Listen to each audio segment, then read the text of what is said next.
shumë gishtrinit, a mund të shkaktojnë këta... S'ka lidhje me atë. Nuk ka të lidhje. Parkinsoni nuk është smundje periferike. Parkinsoni nuk vije për shkak të nyje ose për shkak dorës. Që të zhvillohet e lëvizja dorën në këtë formë? Po. Kjo nuk është lëvizje thjesht. Lëvizje thjesht është kur e shohim. Mirë po, idea fillon në korën e trunit. Për me lëviz, mandej kalon në ganglionet bazale, të cilat prekin për Parkinsonit. Për ganglionet bazale kalon në trun kontrolor, në trunin e vogël, edhe në fund vazhdon të muskuli efektor përmes palcës kurrizore për me lëviz dorën. Po mundon sa më thjesht me shpjegoj.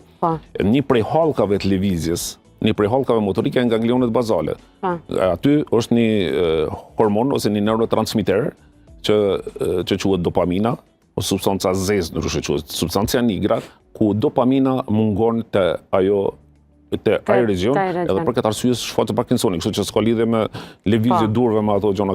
Problemi është lart më.